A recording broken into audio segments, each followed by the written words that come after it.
Welcome to Podcast Answers, the show where I help you start and grow your podcast, answering any podcasting questions along the way. That's right, guys. Today, we are going to be talking about calls to action, or CTAs, and how to use them, what they are.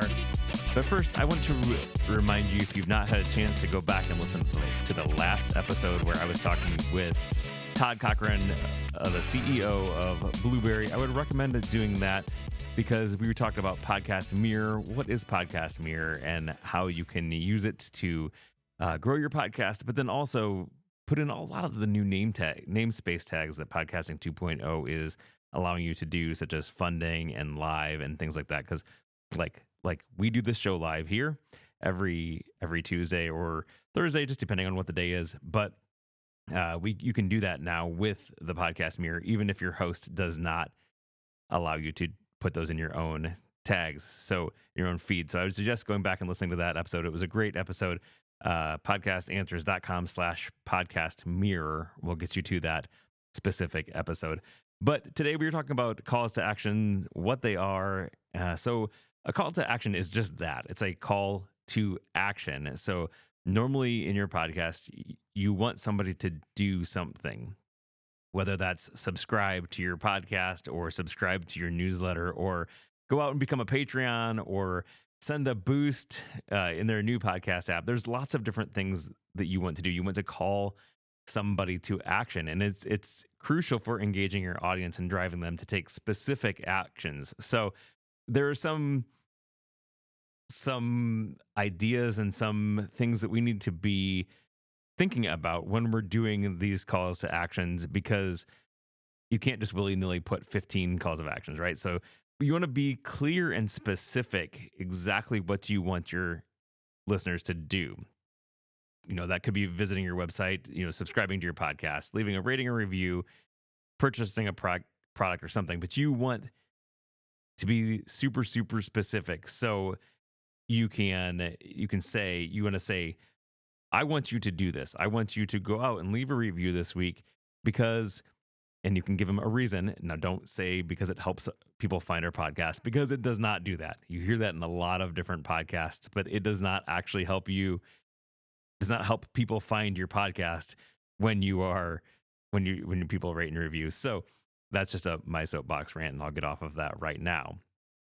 But you want to be super specific with that, and don't just say, I want you to purchase my product. I want you to say something specific. So you can say, I want you to go out, and if you get any enjoyment from this podcast, go out and go to our Buy Me a Coffee link and consider donating $5, $10, $20 or becoming a reoccurring member. And you can give them the reasons that that's going to be good for them. You can say it's going to get you extra stuff. You can feel warm and fuzzy. You could do whatever, but we need to be very specific on what you want them to do and why that they should do it. Now, you can place your calls to actions at specific points in your podcast, and I would limit the amount that you are wanting people to do. Specifically limit them back to back. So at the end of your podcast, don't say, go out and subscribe to our podcast, join our Patreon list or buy me a coffee, buy my product. Like, you don't want to do 3 or 4 things. You want to do one specific thing at a time when you in your calls to action, because too many calls to actions, people are not going to do them.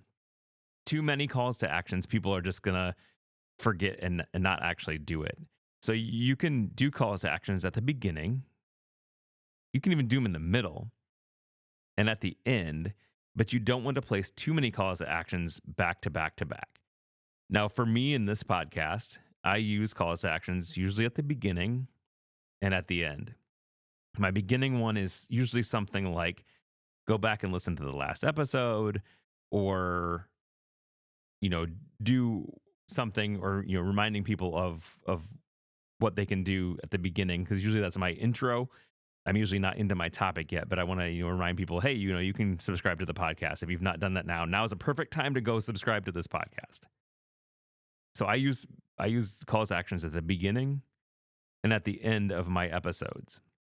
And so you can you can do that. Again, you can put them at the beginning and at the end, but you need to be super specific, and you need to provide clear instructions that are they're easy to follow, because you have to remember, one of the things you have to remember about calls to action and is that people, and podcasts specifically, is people are usually doing something else when they're listening to your podcast or watching your podcast. They're maybe out driving, they may be out mowing the lawn, they may be doing the dishes, some things that they can't do right away. So you want to make it really easy for them to do. And one of the ways that I do that is I have short links. So if you've noticed, I've said things like, if you want to get help with your podcast, go to podcastanswers.com/contact or podcastanswers.com/help out if I want someone to go to buy me a coffee and help me buy the new thing that I want to buy, or support the podcast or whatever. Like, I make it really super easy. Or, go to podcastanswers.com/boost, and that will take you to the place. It's super easy because people are going to remember your URL usually. So they're going to remember podcastanswers.com/ and then whatever I want them to do, like support or buy me a coffee or boost or whatever. It makes it really easy because it's really clear instructions on how they can do it.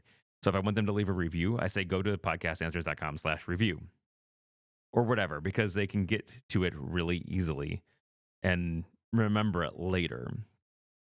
The other thing you could do is you could put a QR code in your chapter art for a specific chapter where you're making the call to action. You can use chapters, and during that call to action, bring up a QR code. And then also, chapters also allow you to do links to things. And so you could have a link to that specific place.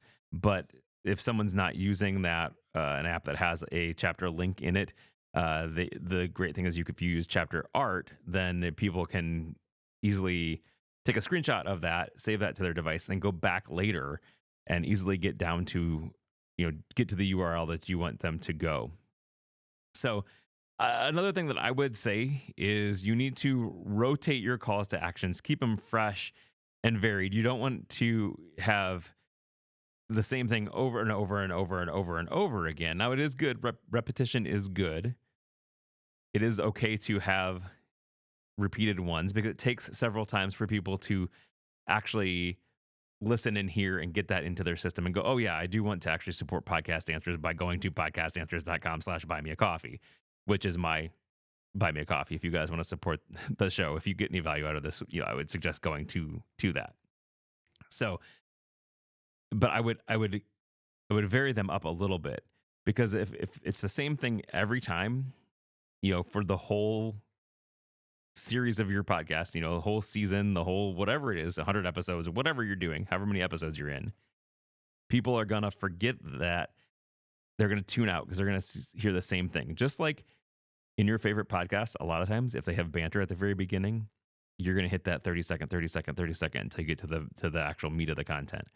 Or on the flip side, at the end of an episode, when you start to hear that music come in, what do? You know that it's going to end the same. You know that they're going to say, this is the way you can contact me.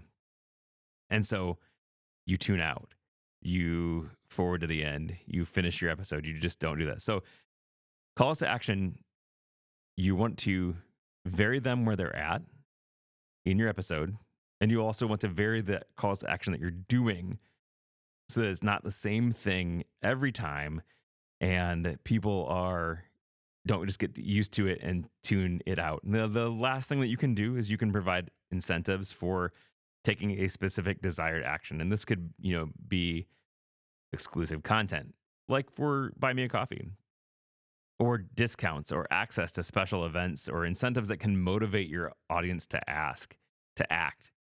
And that's good for some things. I mean, that's what it works. That's why people do contests, because when you incentivize people to do something, they're more likely to do it. So I know for me, when I get survey things in my email saying fill out this survey, if the survey is just a survey, I'm 99.9% of the time I'm not going to do that survey. But if that survey says, hey, fill out this survey and I'll give you a $25 Amazon gift card or $50 or $100 Amazon gift card, you better believe it. I'm opening that survey link right now. I'm going out there right now and I'm going to take that survey and be looking in my email box for that reward. So you can definitely incentivize people to do that. Now, do you have a call to action on your podcast? If not, why not? Because your episode is there. Yes, it's there to get the information out there, but it's also there and you can use your platform to invite people to do things, to take action. So for instance, I'm going to invite you now to go out to podcastanswers.com/buymeacoffee. And if you get any value out of this show, I would recommend you go out and support us by becoming a monthly Buy Me a Coffee supporter or a one-off supporter. Whatever you find value in this show, I ask that you go out and give that value back to me as a way to thank me. But it also allows me to make this show even better for you. So, guys, thanks for subscribing. Thanks for being a part of this show. Thanks for watching. And just thanks for being an awesome member of this community, guys. With that, have a great week.